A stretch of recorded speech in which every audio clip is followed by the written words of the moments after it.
Note ಮಾಡ್ಕೋಬೇಕು ಹೇಳ್ತಾ ಇದೀನಿ ಎಲ್ಲರೂ ನೋಟ್ ಮಾಡ್ಕೊಡಿ ಅಂತ. ಹಾಗಿದ್ರೆ ನನಗೂ ಡೌಟ್ ಇದೆ, ಇವರೆಲ್ಲ ಕೃತಿಗಳು ಒಂದು ಹುಟ್ಟಿದ್ ಗೊತ್ತಾಯ್ತು, ಅವ್ರ ಕೃತಿಗಳು ಗೊತ್ತಾಯ್ತು, ಈ ಕೃತಿಗಳು ಬರ್ದಿದಾರಲ್ವಾ ಯಾವ್ದು ಇರ್ಬೋದು ನೋಡಿದ್ರೆ ಯಾರು ಹೇಳ್ತಾರೆ? ಹಿಂದೆ ನೋಡಂಗಿಲ್ಲ, ಚೆನ್ನಾಗಿ ಕರೆಕ್ಟಾಗಿ ಇಟ್ಕೋಬೇಕು.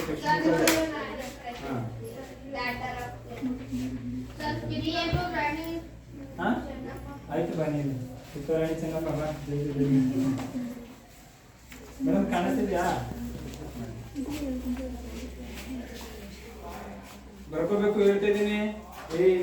ಏನ್ ಮಾಡ್ತಿದ್ಯಾ? ಎಲ್ಲಿ ಬರ್ಕೊತಿದ್ಯಾ? ನೋಡ್ತೀನಿ ಬಂದಿ ಬರ್ಕತಿದ್ಯಾ? ಓದಿಗ ಜೋರು. ಕಿತ್ತೂರು ರಾಣಿ ಚೆನ್ನಮ್ಮ ಪ್ರಶಸ್ತಿ, ಮೈತ್ರೇಯಿ ಪ್ರಶಸ್ತಿ, ನೈಲ್ ಪ್ರಶಸ್ತಿ.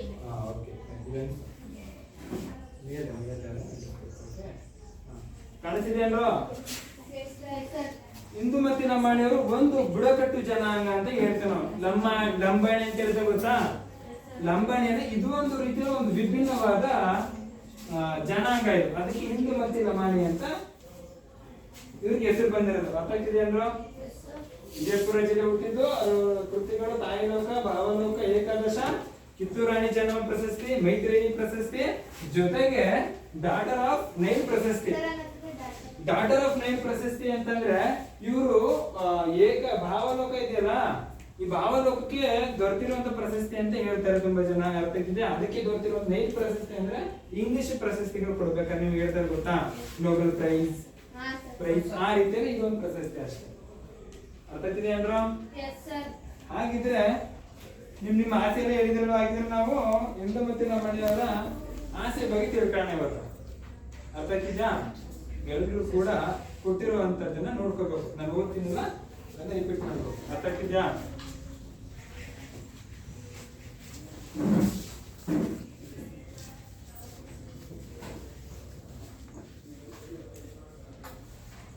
ಆಯ್ತಾ? ಇದು ಸಂಪೂರ್ಣವಾಗಿದ್ರೆ ಆಯ್ತಾ? ಇದೆಲ್ಲ ಆಮೇಲೆ ಬರೆಸ್ತೀನಿ.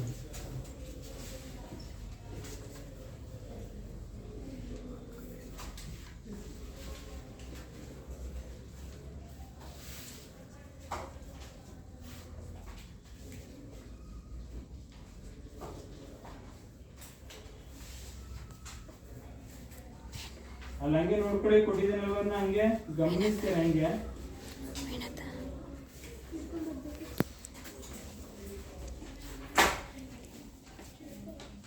ಹಂಗೆ ಬರೋಣ. ಹಂಗಾರೆ ಪದ್ಯಕ್ಕೆ ಏನ್ ಹೇಳಿದಾರೆ ಅಂತ ಪಠ್ಯ ಪೂರಕ ಅಧ್ಯಯನ ನನ್ನ ಆಸೆ. ಅರ್ಥ ಆಗ್ತಿದ್ಯಾ? ಬರ್ದಿರುವಂತದ್ದು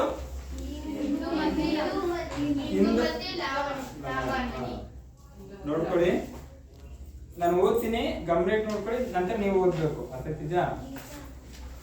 ಗೆಲ್ಲಬೇಕು, ಬೀಸಲು ಬರುವ ಬಲೆಯಿಂದ ಪಾರಾಗಬೇಕು, ತನ್ನನ್ನೇ ಸುಟ್ಟು ಬೆಳಕು ನೀಡುವ ಬತ್ತಿ ನಾನಾಗಬೇಕು, ಮಣ್ಣಲ್ಲಿ ಮಣ್ಣಾಗಿ ಮಣ್ಣ ಮೇಲೊಂದು ಮರವಾಗಿ ಪುಣ್ಯವಂತರಿಗೆ ನೆರಳಾಗಬೇಕು, ಭತ್ತದ ಹೊರತೆ ಸದಾ ಚಿಮ್ಮುತ್ತಲಿರುವ ಚಿಲುಮೆ ನಾನಾಗಿ ದಾಹಗೊಂಡವರ ತನುವ ತಣಿಸುವಂತಾಗಬೇಕು, ಅಳುವ ಕಂದನ ನಗಿಸಲು ಅಮ್ಮನ ಕಂಠದ ಜೋಗುಳ ನಾನಾಗಬೇಕು, ಮಾನವನ ಅಜ್ಞಾನತೆ ತೊಲಗಿಸಲು ವಾಗ್ದೇವಿಯ ಕೈಯಲ್ಲಿಯ ಗ್ರಂಥ ನಾನಾಗಿ ಧನ್ಯಳಾಗಬೇಕು.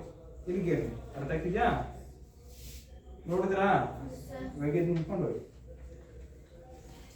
ನಿಂತ್ಕೊಂಡು ಹೋದ್ರು ಗೆಲ್ಲಬೇಕು, ಬೀಸಲು ಬರುವ ಬಲೆಯಿಂದ ಪಾರಾಗಬೇಕು, ತನ್ನನ್ನೇ ಸುಟ್ಟು ಬೆಳಕು ನೀಡುವ ಬತ್ತಿ ನಾನಾಗಬೇಕು. ನೆಕ್ಸ್ಟ್ ಯಾರು ಹೇಳ್ತೀರಾ? ಮಣ್ಣಲ್ಲಿ ಮಣ್ಣಾಗಿ ಮಣ್ಣ ಮೇಲೊಂದು ಮರವಾಗಿ ಪುಣ್ಯವಂತರಿಗೆ ನೆರಳಾಗಬೇಕು, ಭತ್ತದ ಹೊರತೆ ಸದಾ ಚಿಮ್ಮುತ್ತಲಿರುವ ಚಿಲುಮೆ ನಾನಾಗಿ ದಾಹಗೊಂಡ ತೀರಿಕೊಂಡವರ ತನುವ ತಣಿಸುವಂತಾಗಬೇಕು. ಸರಿ ಎಷ್ಟು ಅಳುವ ಕಂದನ ನಗಿಸಲು ಅಮ್ಮನ ಕಂಠದ ಜೋಗುಳ ನಾನಾಗಬೇಕು. ಮಾನವನ ಅಜ್ಞಾನತೆ ತೊಲಗಿಸಲು ವಾಗ್ದೇವಿಯ ಕೈಯಲ್ಲಿ ಗ್ರಂಥ ನಾನಾಗಿ ಧನ್ಯಳಾಗಬೇಕು. ಇವಾಗ ನಿಮ್ಗೆ ಯಾವ್ದಾದ್ರು ಕಠಿಣ ಪದ ಅಂತ ಅನ್ಸಿದ್ರೆ ಅದನ್ನ ಪಟ್ಟಿ ಮಾಡ್ಬೇಕು. ಅರ್ಥ ಆಗ್ತಿದ್ಯಾ? ಹೇಳ್ಬೇಕು, ಒಬ್ಬೊಬ್ಬರಾಗಿ ನಿಂತ್ಕೊಂಡು ಹೇಳ್ಬೇಕು, ಗುಂಪಲ್ಲಿ ನಿಂತ್ಕೊಂಡು ಹೇಳ್ಬಾರ್ದು. ಅರ್ಥ ಆಗ್ತಿದ್ಯಾ ಅಂದ್ರು? ವಾಗ್ದೇವಿ. ಯಾವುದು? ವಾಗ್ದೇವಿ. ವಾಗ್ದೇವಿ. ಹಾ,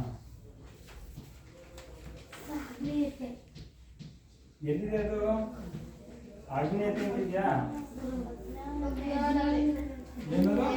ಅಜ್ಞಾನತೆ. ಹಾ, ಆನಂತರ ಯಾವುದು? ಇದನ್ನ ಹೇಳ್ಬೇಕು ಜೋರಾಗಿ. ಚಿಮ್ಮುತ್ತಲಿರುವ. ಚಿಮ್ಮುತ್ತಲಿರುವ.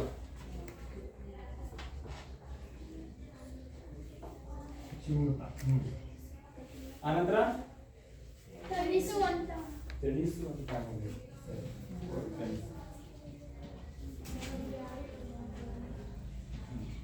ಹಾಗೆ ನೋಡುವ ಇದು ಏನೇನು ಅರ್ಥ ಹೇಳುತ್ತೆ ಅಂತ.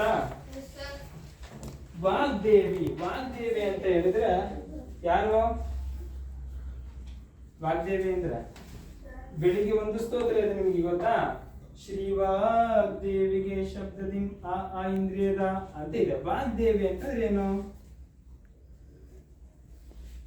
ಬೆಳಿಗ್ಗೆ ಯಾರನ್ನ ಸುತ್ತಿಸ್ತೀರ ನೀವು ಕ್ಲಾಸ್ ರೂಮ್ ಅಲ್ಲಿ? ಏನೋ ಪ್ರಾರ್ಥನೆ ಮಾಡ್ತೀರಲ್ಲ? ಶಾರದೆ. ಇನ್ನೊಂದು ಹೆಸರು ಶಾರದೆಗೆ ಸರಸ್ವತಿ. ವಾಗ್ದೇವಿ ಅಂದ್ರೆ ಸರಸ್ವತಿ ಅಂತ. ಅಜ್ಞಾನತೆ ಅಂದ್ರೆ ಜ್ಞಾನ ಇಲ್ಲದೆ ಇರುವಂತದ್ದು ಅಲ್ವಾ? ಅಥವಾ ನಾವು ಅದಕ್ಕೆ ಕತ್ತಲು ಅನ್ನೋ ಪದನ್ನು ಅಜ್ಞಾನತೆ ಕತ್ತಲು ಅಂತ ಬಳಸ್ತೀವಿ. ಅರ್ಥ ಆಗ್ತಿದ್ಯಾ? ಇಲ್ಲಿ ಇಂದು ಮತ್ತೆ ರಮಾಣಿಯವರು ತಮ್ಮ ಅವರ ಆಸೆಯನ್ನು ಹೇಳ್ಕೋಬೇಕಾದ್ರೆ ಅಜ್ಞಾನದ ಕತ್ತಲಿನಲ್ಲಿರುವಂತವರ ಅಂತ ಹೇಳಿದ್ದಾರೆ. ಚಿಮ್ಮುತ್ತ ಅಂದ್ರೆ ನಿಮ್ಗೆ ಗೊತ್ತು ಆನ್ಸರ್. ಕಠಿಣ ಪದಗಳ ಅರ್ಥ ಅಂತ ಬರೀಬೇಕಿತ್ತು. Very good. ಪದಗಳ ಕಠಿಣ ಪದಗಳ ಅರ್ಥ.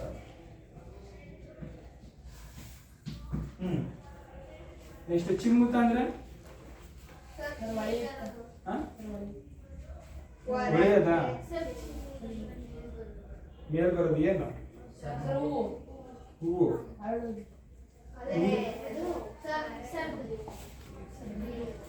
ಏನು? ಚಿಮ್ಮುತ್ತಲೆ ಉಪ್ಪುವುದು ಅಂತ. ಉಪ್ಪುವುದು. ತಣಿಸು ಅಂದ್ರೆ ನಿಮ್ಗೆ ಗೊತ್ತು ಆನ್ಸರ್ ಅದು. ತಣಿಸು ಅಂದ್ರೆ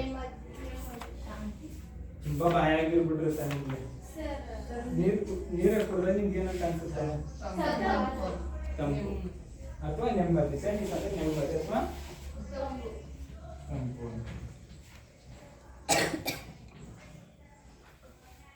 ಹಾಗೆ ನೋಡುವಾಗಿದ್ರೆ ಮೊದಲನೇ ಎರಡನೇ ಸಾಲು ಏನ್ ಹೇಳುತ್ತೆ? ಯಾರಿಗಾರು ಗೊತ್ತಿದ್ಯಾ? ಅಲ್ಲಿ ಏನಿದೆ? ಏನ್ ಅರ್ಥ ಆಯ್ತು ನಿಮ್ಗೆ ಅದು? ಅಲ್ಲಿ ಏನೋ ಇದೆಯಲ್ವಾ? ಏನದು? ದೀಪ. ಏನು ದೀಪ ಅಂದ್ರೆ? ದೀಪನ ಯಾಕೆ ಬಳಸಿದ್ದಾರೆ? ದೀಪಕ್ಕೂ ಅವ್ರ ಆಸೆಗೆ ಏನ್ ಸಂಬಂಧ ಇರ್ಬೋದು?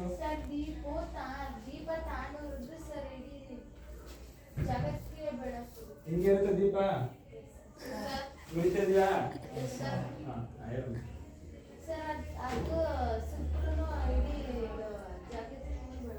ಬೆಳಕನ್ನ ಕೊಡುತ್ತೆ. ನೆಕ್ಸ್ಟ್ ಯಾರು ಹೇಳ್ತೀರಾ?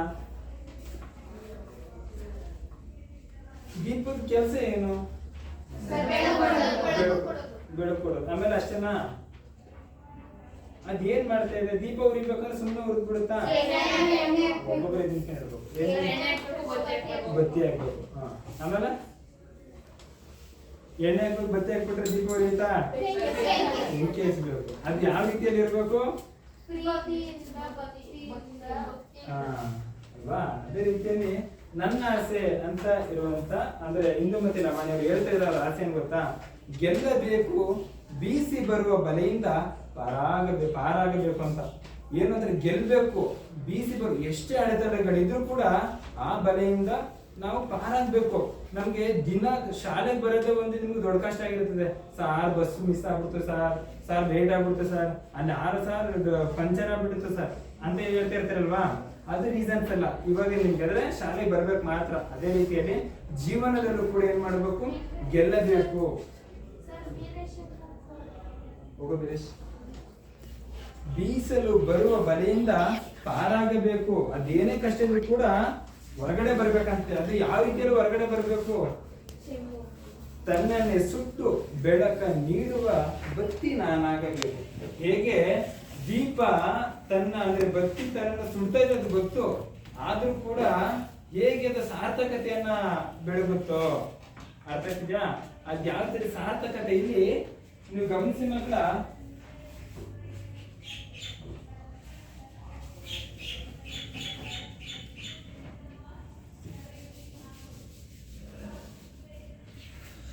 ದೀಪದ ಸಾರ್ಥಕತೆ ಬಗ್ಗೆ ಮಾತಾಡ್ತಾ ಇದ್ದಾರೆ, ಅರ್ಥ ಆಗ್ತಿದ್ಯಾ? ಅದು ದೀಪ ಯಾರಾಗ್ಬೇಕು, ನಾನೇ ಆಗ್ಬೇಕು. ಅದು ಹೇಗೆ ಅದು ತನ್ನನ್ನು ಅಂದ್ರೆ ನನಗೆ ಎಷ್ಟೇ ಕಷ್ಟಗಳಿದ್ರು ಎಷ್ಟೇ ನೋವುಗಳಿದ್ರು ಅದನ್ನೆಲ್ಲ ನನ್ನ ಹತ್ರನೇ ಇದೆ. ಆದ್ರೆ 4 ಜನಕ್ಕೆ ನಾನೇನಾಗ್ಬೇಕು, ಒಳ್ಳೆ ರೀತಿಯ ಕೆಲಸವನ್ನ ದಾನ ಧರ್ಮವನ್ನ ಮಾಡ್ಬೇಕು.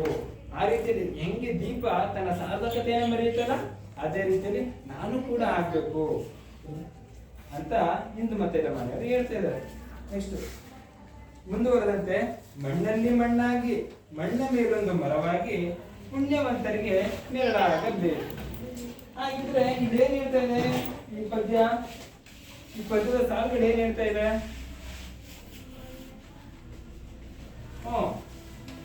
ಏನು ಹಂಗಂದ್ರೆ ಮಣ್ಣಲ್ಲಿ ಮಣ್ಣಾಗಿ ಮರದ ಕೆಲಸ ಏನು, ಮರ ಏನು, ಅದು ಅಷ್ಟೇನಾ?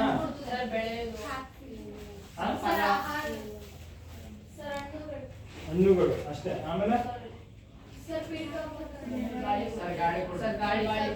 ಗಾಳಿ, ಆಮೇಲೆ ಪೀಠೋಪಕರಣಕ್ಕೆ ಅಂದ್ರೆ ಎಲ್ಲ ಮರಗಳು ಆಗುತ್ವಾ ಪೀಠೋಪಕರಣ? ಮತ್ತೆ ಹೆಂಗಿರ್ಬೇಕು? ಸುಮ್ಮನಿಗೂ ಒಬ್ಬೊಬ್ಬರವಾಗಿ ಇದ್ಬಿಟ್ರೆ ಆಗುತ್ತೆ ಮರ ತಕೊಂಡು ಫರ್ನಿಚರ್ ಮಾಡ್ತಾ ನೀವು ಏನಾದ್ರು ಮಾಡಿಸ್ಕೊಂತಾರ ಪೀಠೋಪಕರಣಗಳ ಸ್ಟ್ರೈಟ್ ಆಗಿರ್ಬೇಕು. ಆಮೇಲೆ ನೀವ್ ಹೇಳ್ತಿದ್ರಿ ಹಣ್ಣು ಕೊಡುತ್ತೆ ಗಾಳಿ ಕೊಡುತ್ತೆ ಅಷ್ಟೇನಾ? ಮರ ಪಕ್ಷಿಗಳೇನು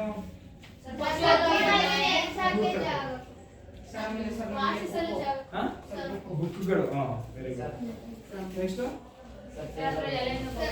ಗೊಬ್ಬರ ಮಾಡಬಹುದು, ಟೇಬಲ್ ಮಾಡಬಹುದು ಹೇಳಿದ್ರಲ್ವಾ. ಅದೇ ರೀತಿಯಲ್ಲಿ ಇಂದು ಮತ್ತೆ ರಮಣವರು ಹೇಳ್ತಾ ಇದ್ದಾರೆ ಏನು ಅಂತಂದ್ರೆ, ಹೇಗೆ ಒಂದು ಮರ ಇಷ್ಟೆಲ್ಲ ಕಾರ್ಯವನ್ನ ಮಾಡುತ್ತಲ್ವಾ, ನೀವು ಹೇಳೋ ತರ ಹಣ್ಣು ಕೊಡುತ್ತೆ, ಗಾಳಿ ಕೊಡುತ್ತೆ, ಪ್ರಾಣಿ ಪಕ್ಷಿಗಳಿಗೆ ನೆಲೆಯಾಗಿರುತ್ತೆ ಅಲ್ವಾ? ಶೀಟ್ಗಳು ಯಾವ ತರ ಶೀಟ್ಗಳು? ಆ ತರ ಶೀಟ್ ಅಂದ್ರೆ ಹಾಳೆಗಳು ಅಂತ ಅಲ್ವಾ, ಹಾಳೆಗಳು ಅಂತ ನೀವು ಹೇಳ್ತಿರೋದು. ಅದೇ ರೀತಿಯಲ್ಲಿ ಇವರು ಆಸೆ ಕನಸುಗಳು ಏನಿದೆ ಗೊತ್ತಾ, ಒಂದು ಮರದ ರೀತಿಯಲ್ಲಿ ನಾನಾಗ್ಬೇಕು. ಹೇಗೆ ಮಣ್ಣಲ್ಲಿ ಮಣ್ಣಾಗಿ ಮಣ್ಣ ಮೇಲೊಂದು ಮರವಾಗಿ. ಬೀಜ ಹೇಗೆ ಮೊಳಕೆ ಹೊಡಿತಲ್ವಾ, ಅದು ಮಣ್ಣೊಳಗಡೆ ಸೇರಿ ಆನಂತರ ಹುದುಗಿ ಅದು ಏನಾಗುತ್ತೆ, ಮೊಳಕೆ ಹೊಡೆದು ಏನಾಗುತ್ತೆ, ಮರ ಆಗುತ್ತೆ ಅಲ್ವಾ. ಅದೇ ರೀತಿಯಲ್ಲಿ ಬರುವಂತ ಪುಣ್ಯವಂತರಿಗೆ ಅಯ್ಯೋ ಆಗದೇ ಇಲ್ಲ ಕಣಪ್ಪ ಅಂತ ಎಷ್ಟೋ ಜನ ಬಾಯಾರ್ಕೊಂಡು ಆಯಾಸಗೊಂಡು ಬಂದು ಹೊಂಗೆ ಮರದಡಿಲ್ಲೋ ಅಲ್ವಾ. ಅದೇ ರೀತಿಯಲ್ಲಿ ಯಾವ್ದೊಂದು ಮರ ಕೆಳಗಡೆ ನೆರಳಾಗಿ ಸಿಕ್ಕಿದ್ರೆ ಅಬ್ಬಾ ಸಾಕಣಪ್ಪ ಅಂತ ಹೆಂಗೆ ಪುಣ್ಯವಂತರಿಗೆ, ಅದು ಎಂತವ್ರಿಗೆ ಪುಣ್ಯವಂತರಿಗೆ ಏನಾಗಬೇಕು, ನೆರಳಾಗಬೇಕು. ಅದು ನನ್ನ ಆಸೆ. ಇಲ್ಲಿ ಆಸೆಯನ್ನು ಈ ರೀತಿಯಲ್ಲಿ ಅಭಿವ್ಯಕ್ತ ಪಡಿಸ್ಬೋದಾ ಅಲ್ಲ? ನಮ್ಗೆಲ್ಲ ಇರುತ್ತೆ ನಮ್ಮ ಆಸೆ ಅಂತ, ನಾವು IAS ಆಗ್ಬಿಡ್ಬೇಕು. IAS ಆದ್ಮೇಲೆ ಅಷ್ಟೇ ನಾವು ಕುಂತ್ಕೊಂಡ್ಬಿಡ್ತೀವಿ, ಎಲ್ಲ ಕೂಡ ನೋಡ್ಕೊಂಡು ಹೋಗ್ಬಿಡ್ಬೇಕು ಅಷ್ಟೇ ಅಂತ ಇರ್ತೀವಿ. ಅದೇ ಅಷ್ಟೇ ಅಲ್ಲ, ಸಮಾಜದಲ್ಲಿರುವಂತವರ ದನಿಯಾಗಿರ್ಬೇಕು, ಅವ್ರಿಗೂ ಕೂಡ ನಾವೇನಾಗಬೇಕು, ಆಸರೆಯಾಗಿರ್ಬೇಕು. ಮರ ಅಂತಂದ್ರೆ ಬರೀ ಒಂದು ಮರದ ಸಂಕೇತವಲ್ಲ, ಅದು ಏನಾಗಿರ್ಬೇಕು, ಆಸರೆ ಅಲ್ವೇನ್ರೋ? ಪ್ರಾಣಿ ಪಕ್ಷಿಗಳು ಗೂಡು ಕಟ್ಕೊಂಡಾಗ ಏನಾಗುತ್ತೆ, ಅದಕ್ಕೆ ಆವಾಸ ಸ್ಥಾನ ಅಥವಾ ಆಸರೆಯಾಗಿರ್ತಲ್ವಾ. ಆ ರೀತಿಯಲ್ಲಿ ಇವ್ರು ಏನಾಗ್ತಿದ್ದಾರೆ, ನಾನು ಕೂಡ ಪುಣ್ಯವಂತರಿಗೆ ನೆರಳಾಗಿರ್ಬೇಕು, ಆ ರೀತಿ ಕಾರ್ಯ ನಾನು ಮಾಡ್ಬೇಕು ಅಂತ ಹೇಳ್ತಿದ್ದಾರೆ.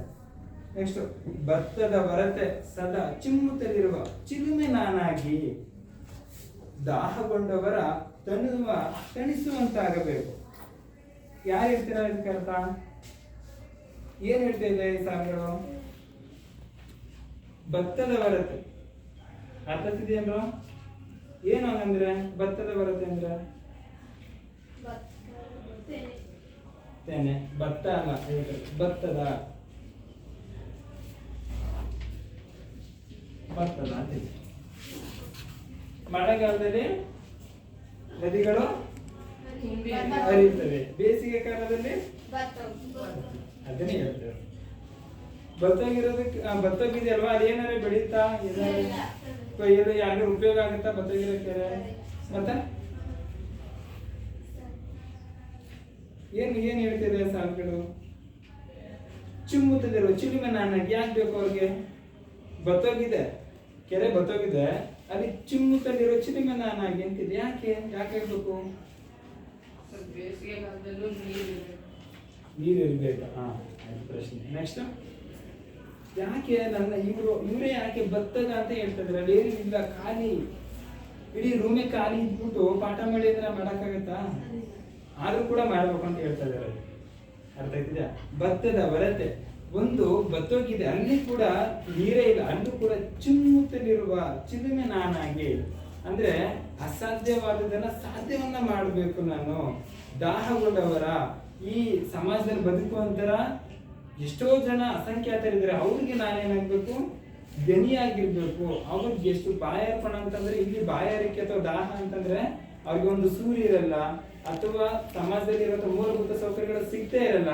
ಯಾಕೆಂದ್ರೆ ಇವರು ಬುಡಕಟ್ಟು ಜನಾಂಗದವರು. ಬುಡಕಟ್ಟು ಜನಾಂಗ ಅಂತಂದ್ರೆ ನಿಮ್ಗೆ ಗೊತ್ತೇ ಇರುತ್ತೆ, ಅಲ್ಲಿ ಯಾವುದೇ ರೀತಿಯಲ್ಲಿ ಮೂಲಭೂತ ಸೌಕರ್ಯಗಳು ಅಸಮರ್ಪಕವಾಗಿ ಸಿಗ್ತಾ ಇರುತ್ತೆ. ಎಲ್ರಿಗೂ ಕೂಡ ಸಮರ್ಪಕವಾಗಿ ಸಿಗ್ತಾ ಇರಲ್ಲ. ಅದಕ್ಕೆ ಇವ್ರೇನ್ ಹೇಳ್ತಿದ್ದಾರೆ? ದಾಹಗೊಂಡವರ ಎಷ್ಟೋ ಜನ ನನ್ನಂತೆಯವರೇ ಇದ್ದಾರೆ, ಅವರು ಕೂಡ ನಾನಾಗ್ಬೇಕು, ಏನಾಗ್ಬೇಕು? ಬಾಯಾರಿಕೆಯಾದವ್ರಿಗೆ ನೀರ್ ತರ ನಾನು ಆಗ್ಬೇಕು. ಅರ್ಥ ಆಗ್ತಿದ್ಯಾ? ಹೇಳ್ತಾರೆ. ಮುಂದುವರೆದಂತೆ ನೆಕ್ಸ್ಟ್ ಯಾರು ಓದ್ತೀರಾ? ನೆಕ್ಸ್ಟ್ ತಾನು ಯಾರು ಓದ್ತಾರೆ? ಯಾವ್ದು ಓದ್ಬೇಕು? ಯಾರು ಓದ್ತೀರಾ? ಓದಿಲ್ದೇ ಇರೋರು ಯಾರ ಹತ್ರ ಇಲ್ಲಿದೆ? ಪ್ರತಿನಿಧಿಗಳ ಓದಿ, ನಿಮ್ಮ ಹತ್ರ ಜೊತೆ ಓದಿದ್ರಾ? ಓದಿ ಮುಂಚೆ.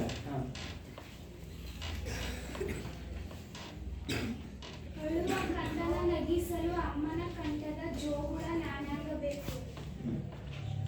ಏನ್ ಹೇಳ್ತಾ ಇದೆ ಅದು? ಏನ್ ಅರ್ಥ ಆಯ್ತು?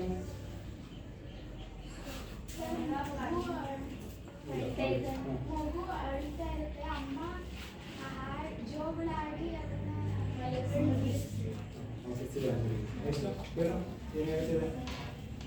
ಏನು ಗೊತ್ತಾದ್ರೆ ಏನಕ್ಕೋ ಫಸ್ಟ್ ಏನು ಅಂದ್ರೆ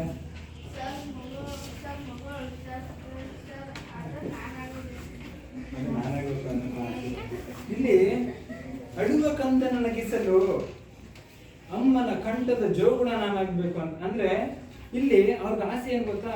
ಎಷ್ಟೋ ಜನಕ್ಕೆ ತಿನ್ನಕ್ ಅನ್ನ ಇರಲ್ಲ, ಎಷ್ಟೋ ಜನ ದಾಹದಿಂದ ಸಾಯ್ತಾ ಇದಾರೆ ಇವತ್ತು. ನೀವೆಲ್ಲ ಅನ್ನ ತಗೊಂಡೋಗಿ ಸುರಿತೀರಿ ಗೊತ್ತಾ? ತಿನ್ನಕ್ಕಾಗಲ್ಲ ಸರ್, ಸಾರು ಚೆನ್ನಾಗಿರ್ತಿಲ್ಲ ಸರ್ ಅಂತ. ಅದು ಅನ್ನ ನೀವು ವೇಸ್ಟ್ ಮಾಡಿದ್ರೆ ಅಲ್ಲಿ ಅನ್ನನೇ ಇರ್ಲಿಲ್ಲ ಅವ್ರಿಗೆ. ಅಷ್ಟೊಂದು ದಾಹ, ಅಷ್ಟೊಂದು ಅವ್ರಿಗೆ ಬಸ್ಸಿರೋ ಒಡಲು ಹೆಂಗಿತ್ತಂದ್ರೆ ಕಿಚ್ಚು ಆ ರೀತಿಯಲ್ಲಿ ಇರುತ್ತೆ. ಅದಕ್ಕೆ ಏನ್ ಹೇಳ್ತಾರೆ ಗೊತ್ತಾ? ಅಳುವ ಕಂದನ ನಗಿಸಲು. ಮಗು ಅಳ್ತಾ ಇದ್ರೆ ಅಮ್ಮ ಸುಮ್ಮನೆ ಇರ್ತಾರ? ಇಲ್ಲ, ಜೋಗುಳ ಆಡ್ತಾರೆ. ಯಾವ ತರ ಆಡ್ತಾರೆ ಯಾರು ಗೊತ್ತು? ಎದುರ್ಕೊಂಡು ಗೊತ್ತಿದೆ, ಎದುರ್ಕೊಂಡು ಹೋಗ್ಬೇಕು. ಎದುರ್ಕೊಂಡಿರಮ್ಮ ಹೇಳು ಕರೆಕ್ಟು.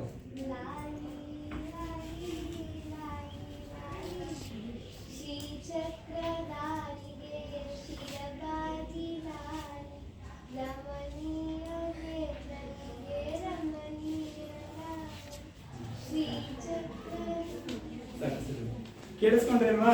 ಈ ರೀತಿಯಲ್ಲಿ ಮಕ್ಕಳು ಹಾಡು ಹೇಳಿದ್ರೆ ಅದು ಅಲ್ಲದೆ ಇನ್ನೊಂದ್ ತರ ಹೇಳ್ತಾರೆ. ಏನು ಅಳ್ತಾ ಇದ್ರೆ ಮಗು ಎತ್ಕೊಂಡು ಅನ್ಬಿಟ್ಟು ಮಾತಾಡ್ತಾರಲ್ಲ, ಆ ರೀತಿ ಸಂತೈಸ್ಬೇಕು ಮಗುನ. ಆ ರೀತಿಯಲ್ಲಿ ಸಮಾಜದಲ್ಲಿ ಇರುವಂತ ಶೋಷಿತರ ಧನಿಯಾಗಿ ನಾನಾಗಿರ್ಬೇಕು ಅಂತ ಯಾರು ಹೇಳ್ತಿದಾರೆ ಇಲ್ಲಿ? ನಮ್ಮ ಹೇಳ್ತಾರೆ. ನೆಕ್ಸ್ಟ್, ಮಾನವನ ಅಜ್ಞಾನತೆ ತೊಲಗಿಸಲು ವಾಗ್ದೇವಿಯ ಕೈಯಲ್ಲಿಯ ಗ್ರಂಥ ನಾನಾಗಿ ಧನ್ಯರಾಗಬೇಕು ಅಂತಿದೆ. ಇವಾಗ ನೀವು ಹೇಳ್ಬೇಕು, ಏನಿದ್ರ ಅರ್ಥ?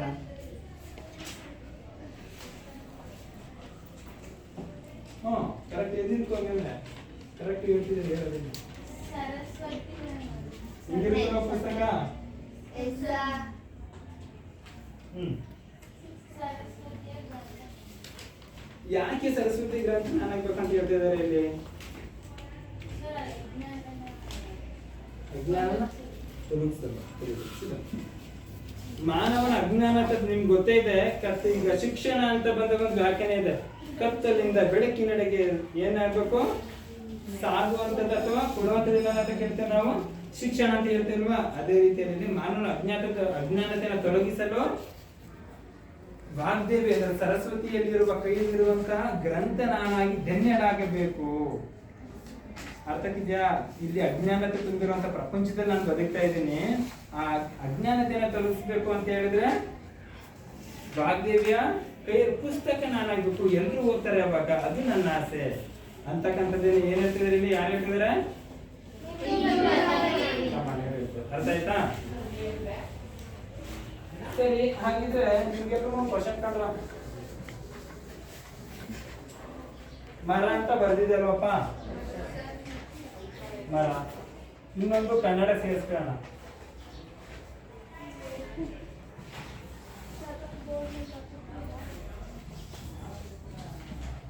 ಇಲ್ಲೇನೋ ಒಂದಿದೆ, ಒಂದು ವ್ಯಾಕರಣಾಂಶ. ಏನು?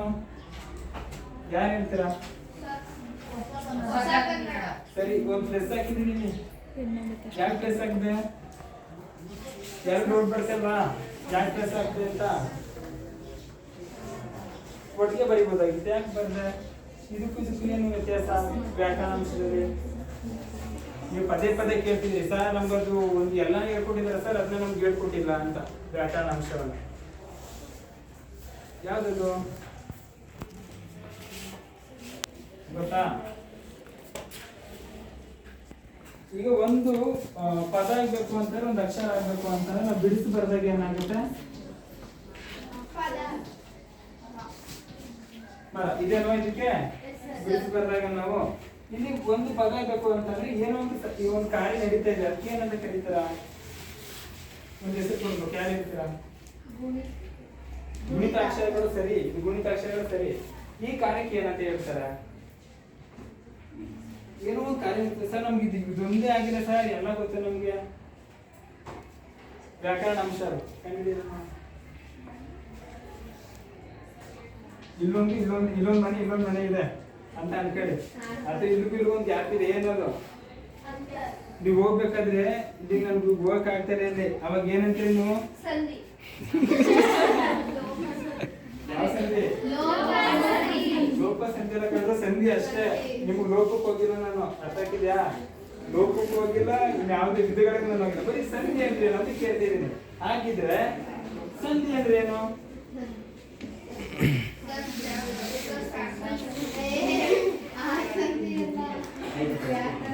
ಏನಂದ್ರೆ ಗೊತ್ತಿಲ್ಲಲ್ವಾ? ನಮ್ಗೂ ಗೊತ್ತಿಲ್ಲ. ಯಾರು ಗೊತ್ತೀರಾ? ಬೇಗ ಒಬ್ಬರೇ ನಿಂತ್ಕೊಂಡು ಬೈರಿ ಬೇಗ.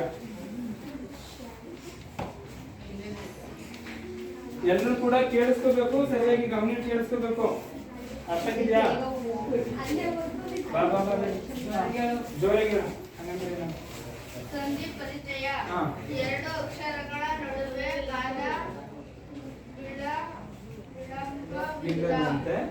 ವಿಳಂಬವಿಲ್ಲದಂತೆ ಮತ್ತು ಅರ್ಥಕ್ಕೆ ವ್ಯತ್ಯಾಸ ಬರದಂತೆ ಉಚ್ಚರಿಸುವುದು ಸಂಧಿ ಎನಿಸುವುದು. ಏನು? ಎರಡು ಅಕ್ಷರಗಳು ಕಾಲ ವಿಳಂಬವಿಲ್ಲದಂತೆ ಸೇರ್ತಿದೆಯಲ್ಲಿ. ವಿಳಂಬವಿಲ್ಲದಂತೆ ಏನಾಯ್ತು? ಒಂದು ಅಕ್ಷರ ಆಯ್ತು ಅಲ್ವಾ? ಕೂಡುದನ್ನು ಸಂಧಿ ಅಂತ ಕರಿತೀವಿ. ಸರಿ, ಹಾಗಿದ್ರೆ ಸಂಧಿ ಅಂದ್ರೆ ಏನಾದ್ರು ತಿಳ್ಕೊಂಡಿದ್ರಿ ಅಲ್ವಾ? ಎರಡು ಅಕ್ಷರಗಳು ಕಾಲ ವಿಳಂಬವಿಲ್ಲದಂತೆ ಕೂಡುವುದನ್ನ ಏನಂತ ಹೇಳ್ತೀವಿ? ಸಂಧಿ ಅಂತ ಹೇಳ್ತೀವಿ. ಸರಿ, ಹಾಗಿದ್ರೆ ನನ್ ಕಾಡ್ತಿರೋ ಪ್ರಶ್ನೆ ಒಂದು ಹಾಗಿದ್ರೆ ನನಗೊಂದು ಹಾಕಿದ್ದೀನಿ. ಕಾಲ ವಿಳಂಬವಿಲ್ಲದಂತೆ ಕೂಡಿಲ್ಲ ಒಂದು ಪದ, ಒಂದು ಅಕ್ಷರ, ಒಂದು ಪದ ಆಗ್ಬೇಕು ಅಂದ್ರೆ ಹೊಸ ಕನ್ನಡ ಅಂತ ಇದೆ ಅಲ್ವಾ? ಹೊಸ ಕನ್ನಡ ಅಂತ ಇದೆ. ಸೇರಿಸಿ ನಾವು ಹೋದ್ರೆ ಏನಾಗುತ್ತೆ? ಹೊಸ ಕನ್ನಡ. ಹಾಗಿದ್ರೆ ಯಾಕೆ ಇಲ್ಲಿ ಕನ್ನಡ ವೈದ್ಯರಲ್ಲಿ ಇದು ಕಾಯ್ದೆ ಯಾಕೆ ಸಂಧಿ ಕಾರ್ಯ ನಡೀತಾ ಇದೆ? ಹಾಗಿದ್ರೆ ಇದಕ್ಕೆ ಏನಂತ ಹೇಳ್ತೀವಿ, ಇದಕ್ಕೆ ಏನಂತ ಹೇಳ್ತೀವಿ? ಸಂಧಿ ಕಾರ್ಯ ನಡಿಬೇಕಂದ್ರೆ ಎರಡು ಪದ ಇರಲೇಬೇಕು, ಕಾಲಾಂಬ ವಿಳಂಬ ಇರೋದಂತ ಕೂಡ್ಬೇಕು ಈ ತರ. ಅದಕ್ಕೆ ಇದಕ್ಕೆ ಏನಂತೀವಿ, ಇದಕ್ಕೆ ಏನಂತ ಹೇಳ್ತೀವಿ? ನೀವೇ ಫಿಲ್ ಮಾಡ್ತೀರಾ?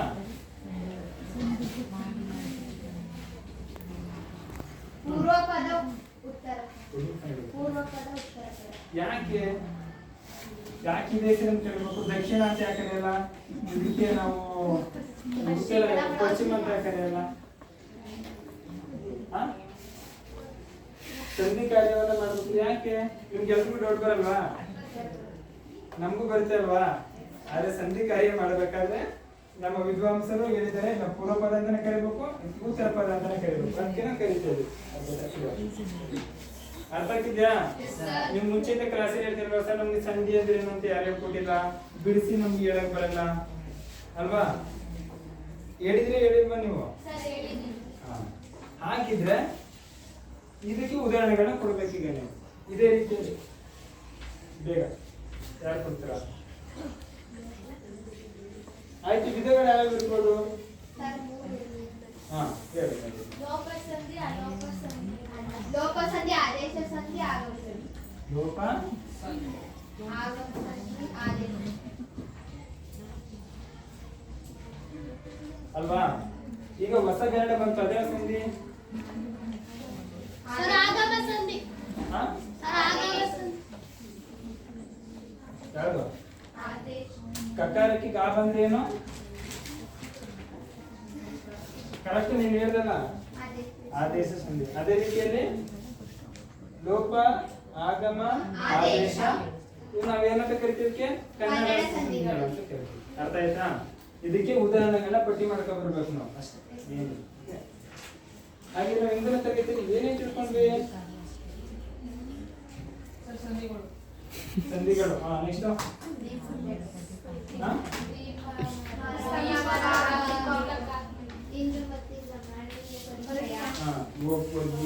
ಹೋಗ್ಬೇಡಿ ಅಂತ ಹೇಳ್ತೀನಿ.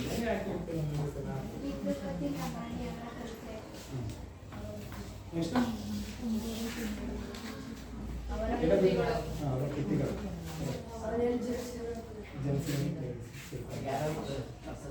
ಪ್ರಶಸ್ತಿಗಳು. ಫಸ್ಟ್ ಬೆಂಚ್ ಅರ್ಥ ಆಗಿಲ್ವಾ? ಮತ್ತೆ ಹೇಳಿ.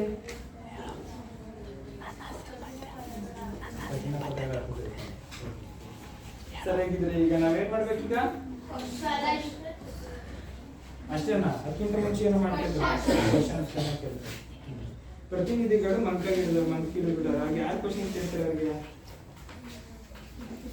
ಹಾ ನಿಮ್ ಕಡೆ ಕ್ವಶನ್ ಕೇಳಿ. Very good. ಹೇಳಿ, ಒಂದು ಮರಕ್ಕೆ ಒಂದು ಸ್ವಂತ ವಾಕ್ಯ ಮಾಡಿ.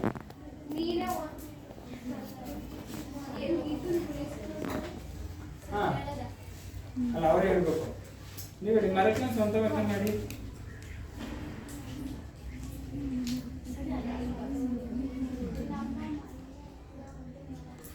ನಮ್ಮ ಮನೆಯ ಹತ್ತಿರ ಒಂದು ಮರವಿದೆ ಅಂತ. Very good sir. Class next ಯಾರು ಕೇಳ್ತಾರೆ? ಉಪಯೋಗಿಸ್ತಾರೆ. ಇನ್ಯಾರು ಕ್ವಶನ್ ಕೇಳ್ತಾರೆ? ಗಂಡ್ಮಕ್ಳು ಕ್ವಶನ್ ಕೇಳೋ ರೈಟ್ ಇದೆ. ಈಗ ಯಾರು ಕೇಳ್ತೀರಾ? ರವಿಚಂದ್ರ, ಎಲ್ಲಿ ಜನಿಸಿದರು? ಯಾರು ಹೇಳ್ತೀರಿ? ನೆಕ್ಸ್ಟ್ ಇನ್ಯಾರು ಕೇಳ್ತಾರೆ ಕ್ವಶನ್ಸ್? ಅರ್ಥ ಆಗಿಲ್ಲ ಪಾಠ? ಅರ್ಥ ಆಗಿದೆ? ಅರ್ಥ ಆಗಿಲ್ವಾ? ಅರ್ಥ ಆಗಿದೆ. ಇಂದು ಮತ್ತು ಲಮಣಿಯವರ ಕೃತಿಗಳು ಯಾವುವು? ಕಿತ್ತೂರು ರಾಣಿ ಚೆನ್ನಮ್ಮ.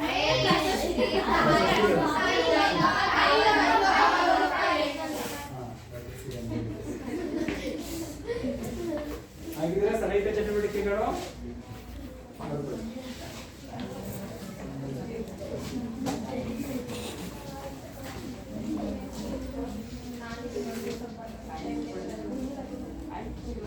ಈ ಕಡೆ ಕೇಳಿಸ್ತಾರೆ.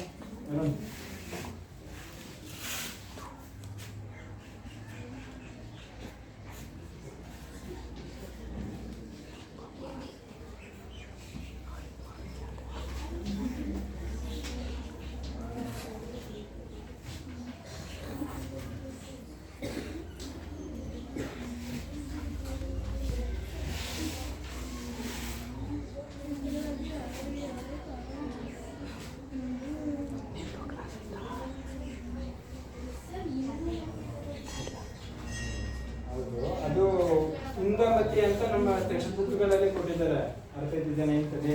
ಇನ್ನೊಂದು ಕಡೆ ಇಂದುಮತಿ ಅಂತ ಕೊಟ್ಟಿದ್ದಾರೆ. ಎರಡು ಒಂದೇ.